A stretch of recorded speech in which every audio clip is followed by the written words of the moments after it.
Good afternoon, wee Paddy from across the shuck, and a nice wee video for you today. I've just got myself a new Shatt and Morgan, which over the time I've enjoyed Shatt and Morgan.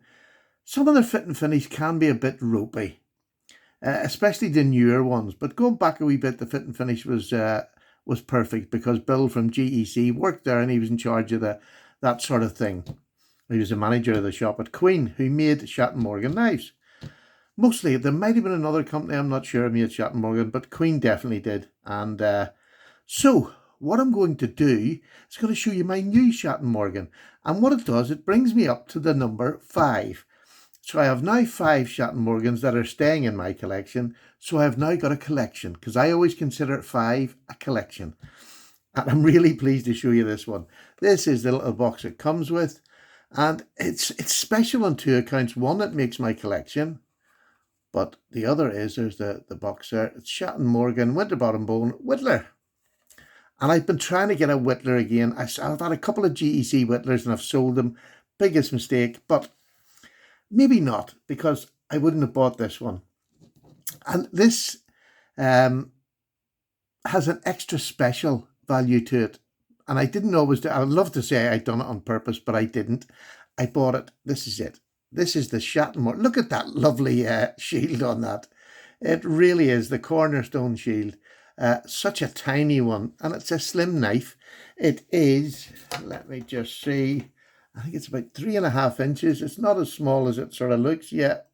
It's 3.5 inches long. So, it's a nice little size knife to put in your pocket. I have a beautiful case to go with this because this one is going to get carried quite a lot. Sorry, I got this beautiful case. You've seen this before, but this little knife just fits in here. Absolutely. I'm looking from behind the camera. Absolutely perfect. Beautiful little carry in this case. I'm over the moon. So,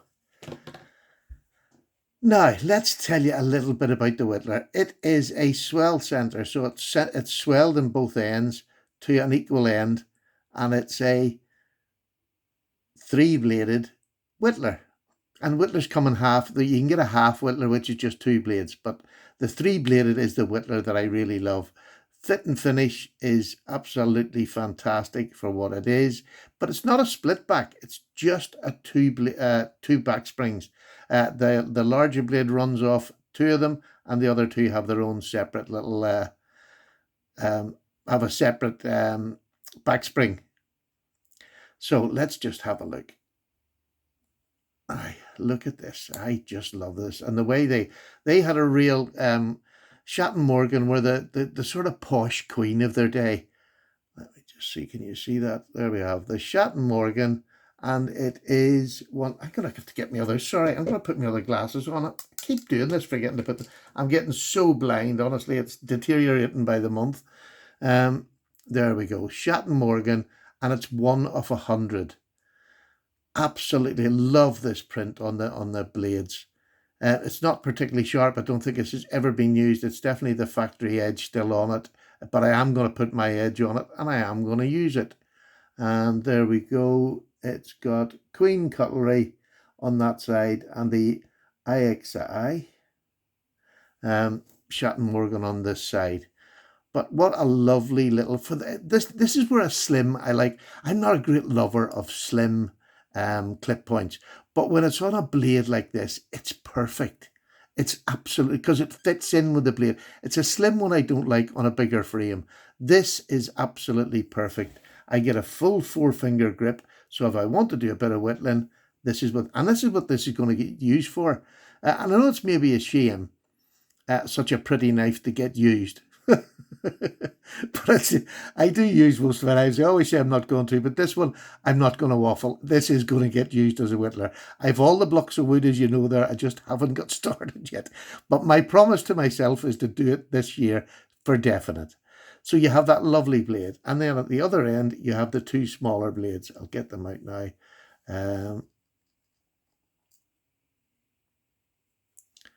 You have a lovely pen blade. Isn't that just pretty? And then a coping blade, which on a whittler is the one blade that I really like on a whittler. So we'll get this closed up. The spring tension is really good. Now, it's not I'm making it look like that, but It's really nice, but look at them blades. I just think they're gorgeous. But can you see here? It's got 2000. And that is the year I got married. So it's now going to fall into, I've got a few knives that have got important years. Have I got the year I got sober? I've, got knives that I bought from my dad.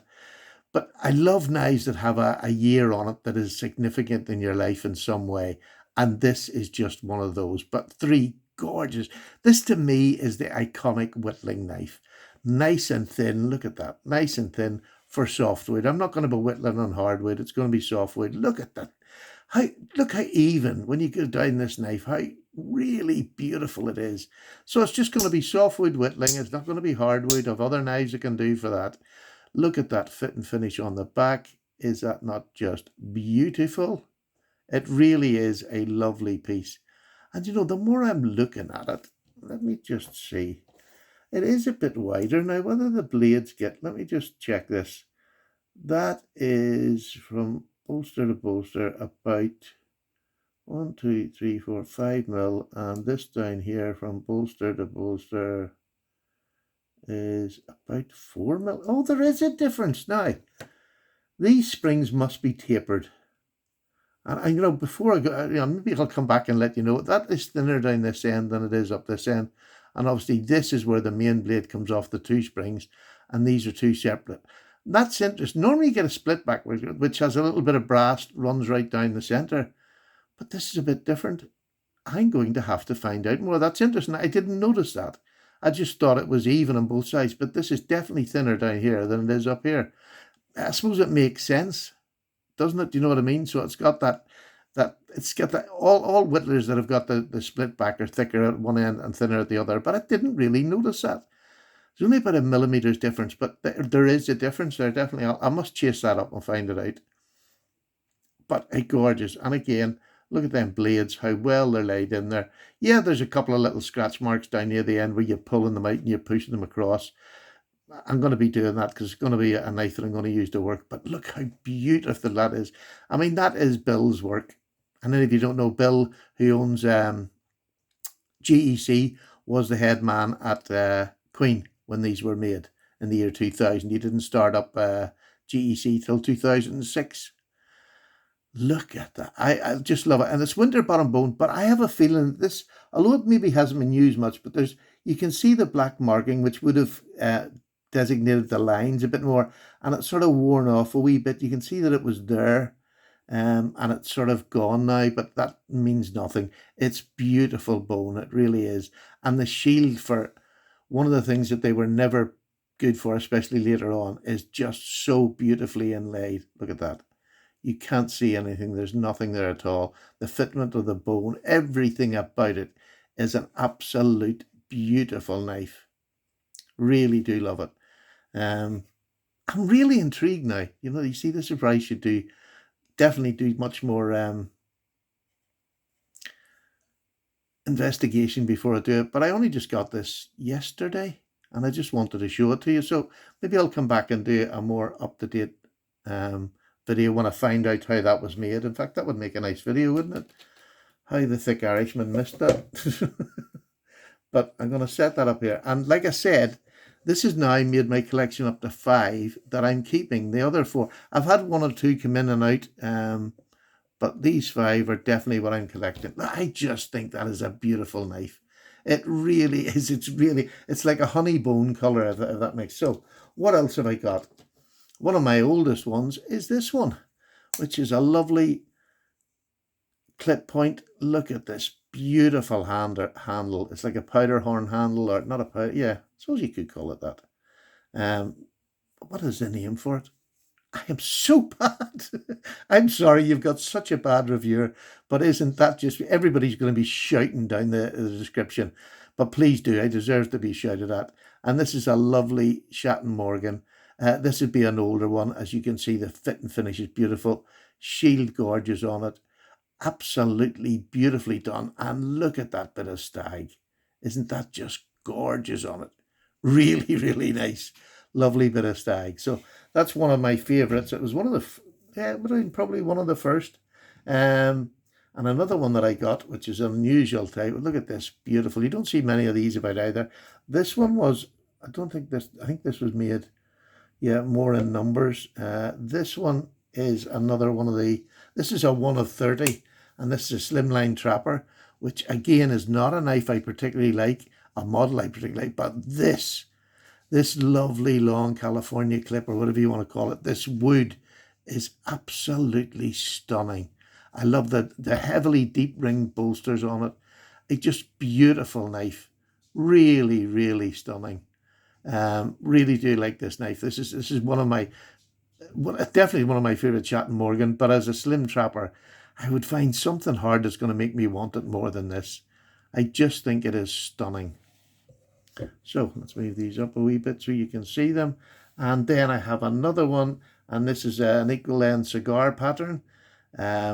Beautiful, beautiful knife. And this is in the pen blade configuration. You got this big fat spear. Sorry, these are big fat spear on that. How lovely is that? I just love a fat spear. And look at the point of that. It's nearly a drop point fat spear modified, whatever you want to call it. But to me, it's a spear point. Beautiful, beautiful knife. And then the pen blade on the other side, which again is absolutely stunning. Look at that. Is that not gorgeous? Please tell me that's gorgeous. That really is pretty. Now, it's a very weak spring in this one, which doesn't matter to me, but I don't know whether all this pattern were the same when they came out with a weak spring, but it is just, you know, it's definitely a knife that just really gets me going. Now, let me get this put up here. And we have one more to complete my collection of 5. And again, this is one of my favorite ones. This is one of the higher end. I'm just going to get the blades out. This is a trapper pattern. And again, I don't have many trapper patterns, but this is a gunstock trapper. You can see the shape, the slight shape. It's not really prominent in this one, but look, you've got 3-ring bolster, lovely end cap on it. Look at the finish on that end cap. It is beautiful. An absolutely stunning knife. Again, the shield, when they've done it well, and these were definitely when Bill was there, this is just a beautiful, look at this clip point. Just tell me that's not beautiful. The file wire and tested, that was what they used to do. They used to cut a bit of wire with their knives to prove that their steel was properly heat treated. There you go. File and wire tested. A gorgeous clip point. No swedges as such on it, but it is that shape. It is a beautiful full-bellied clip point, which I just adore. And then you have, oh, it's up here, one of my favourite blades. Just that everybody takes a mickey out of me. I love a spay blade. Now, this isn't a fat spay blade, but it's a full spay blade. And it goes with the size of the knife. Beautifully done. Lovely, lovely. Just, to me, this is one of the most gorgeous trappers out there. Really, really pleased to have that in my collection. And the bone on it is just as the worm groove bone. Look at that. Look how well they've done it. And I just loved ring bolsters. I really do. The file and wire, you'll see that big in capitals there on the back. So that is my growing, slowly, but I want to have the right ones in my collection for me. And these are 5 that are definitely they're going to stay in my collection, because they're not very unusual, but they're just really nice patterns that please my eye. These will not go anywhere. So I now have a full collection of Shatt and Morgan knives, and I'll do another video where I'll talk about how this is constructed and used in a couple of weeks' time, once I've done a bit of whittling with it. And I'll maybe show you what I've whittled, which could be hilarious, because I'm non-artistic. I'm autistic, definitely, but non-artistic. So we'll see how that goes anyway. Take care, everybody. I hope you enjoyed this little Sunday selection of beautiful Shatt and Morgan knives. I'm over the moon. Over the moon. I love that little Whittler. It's going to become one of my firm favourites. But it's got competition in this selection. Take care, everybody. Paddy's away for a wee cup of tea. Thank you very much. Have a lovely Sunday. See you tonight on RJ's Live at about 6:30 UK time. And I look forward to more videos next week. Take care. Bye-bye now.